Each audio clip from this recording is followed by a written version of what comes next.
दोस्तों, नशा करना बहुत बुरी बात है, लेकिन नशा करके कांड करना उससे भी बुरी बात है, क्योंकि ऐसा करने पर बहुत बड़ी कीमत चुकानी पड़ सकती है। लेकिन सस्ता नशा करने वाले नशेड़ी लोगों को समझाने का काम भैंस के आगे बीन बजाने से कम नहीं होता। इसलिए आज हम आपके लिए लाए हैं funny drunk people quote on camera series का पार्ट 1, जिसे देखकर अगर आप ना हंसे तो आपका सारा इंटरनेट डाटा वापस हमारी तरफ से। ये वीडियो ही इसलिए बनाई गई है ताकि आप अपनी स्ट्रेस भरी लाइफ में थोड़ा सा समय खुद को खुश करने में बिता सकें। तो चलिए जल्दी से बिना टाइम वेस्ट किए वीडियो को शुरू करते हैं। नशे में धुत ये दोनों आदमी जिस तरह से लड़ रहे हैं, ये देखकर तो आपको ये लगेगा ही नहीं कि ये दोनों जनाब भारत देश के ही हैं। इन्हें देखकर तो लगता है जैसे ये शाओलिन टेम्पल में कुंफू मार्शल आर्ट की ट्रेनिंग लेकर आए हों।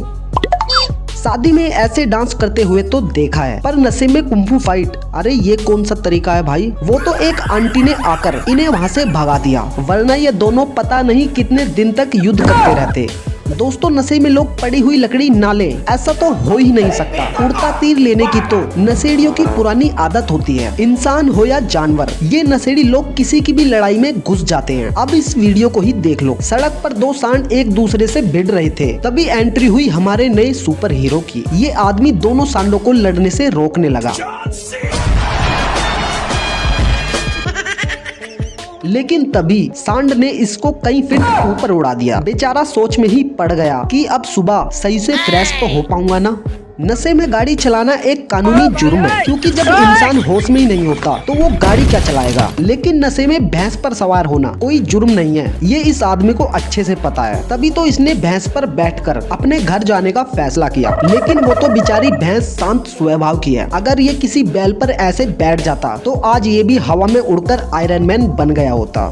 दोस्तों, अगर हमारे भारत के बेवड़ों की बात करें तो उनके सामने विदेशी बेवड़े भी पानी भरते नजर आते हैं। होली का त्योहार हो और दो पैग ना हो, ऐसा तो हो ही नहीं सकता। लेकिन फ्री के पैग मारने के बाद क्या होता है, ये आप खुद ही देख लो। कहते हैं मैं शराब दोस्तों, आपने जानवरों को आईने के सामने खड़े होकर लड़ते हुए जरूर देखा होगा, क्योंकि वो सोचते हैं कि सामने कोई और जानवर है। लेकिन अंकल जी ने तो पीने के बाद इन्हें भी पीछे छोड़ दिया। पहले तो ये आईने में जाकर चिपक गए और फिर आईने के सामने खुद पर ही चिल्लाने लगे और खुद को ही साइड होकर वहाँ से जाने के लिए कहने लगे। लेकिन उन्हें नहीं पता कि अगर वो सुबह तक भी ऐसे करते रहे तब भी कुछ नहीं होने वाला। लेकिन अंकल जी तो बस यही सोच रहे हैं कि ये इंसान यहाँ से क्यों नहीं जा रहा। इनकी बात ना मानने पर तो ये उस पर गुस्सा भी हो गए और उसे धक्का देने लगे। दोस्तों, ये आदमी भी इस टैलेंट में पूरा माहिर है, जो एक चौराहे पर बने पुतलों से ही बातें कर रहा होता है और उन पर चिल्लाता भी है। और इस आदमी को देखकर साफ पता लग रहा है कि वो कितने गुस्से में है। लगता है भाई साहब बीवी का गुस्सा इन बेचारे पुतलों पर निकाल रहे हैं। लेकिन उनकी बात ना सुनने पर तो इन्होंने पुतले के कान के नीचे एक चमाटा भी रख दिया। अब आप इस आदमी को ही देख लो। ये भाई साहब यहाँ तालाब समझकर रोड पर ही मछली बन रहे हैं। आप सोच भी नहीं सकते कि इस समय ये इंसान कितनी परेशानी में है, जो कि बेचारा सोच रहा है कि इतना तैरने के बाद भी वो आगे क्यों नहीं जा रहा।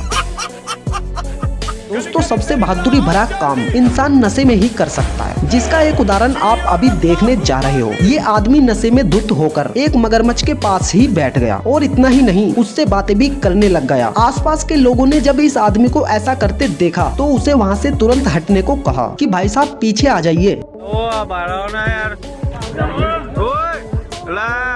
लेकिन वो तो मगरमच्छ से पक्के दोस्त की तरह बात कर रहा था। और फिर अंकल जी ने मगरमच्छ का आशीर्वाद भी लिया। और फिर अंकल पिन्नक में सबको ये बताते हैं कि अगर हम जानवरों को तकलीफ नहीं देंगे तो वो भी हमें कोई तकलीफ नहीं देंगे। वचन आपेલું છે ને કે જો એની રક્ષા જો કોઈ કરશે ને તો એની રક્ષા એ કરશે, પણ એને કોઈ હેરાન કરશે ને તો એને હેરાન કરશે।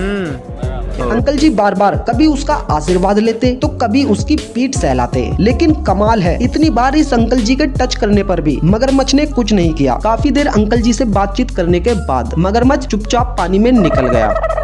दोस्तों फिल्मों में तो अक्सर ऐसा होता है कि कोई हसीना दिल टूटने पर रोड पर नशे में हंगामा करती है, लेकिन आज हकीकत में जयपुर से वायरल हुई इस लड़की ने सच में ऐसा करके अपना बहुत बड़ा नाम बना लिया। इसने शराब क्यों पी, इसकी वजह तो मैडम जी ही जानती है, लेकिन शराब पीकर मैडम जी ने क्या किया ये तो पूरा देश जानता है। शॉर्ट ड्रेस पहनकर और आंखों पर चश्मा लगाकर ये सड़क पर कार रोककर खड़ी हो गई और फिर किसी मॉडल की तरफ पोज देने लगी। लेकिन इन्होंने आधे घंटे तक गाली देने में और पोज देने में कोई कसर नहीं छोड़ी। लेकिन कुछ देर बाद ही वहाँ पर पुलिस आ जाती है और अच्छे से पोज कैसे दिया जाता है ये मैडम जी को अच्छी तरह बता दिया जाता है। तो दोस्तों अगर ये वीडियो आपको अच्छी लगी हो तो इसे लाइक करके चैनल को सब्सक्राइब जरूर कर लेना। Thank you so much.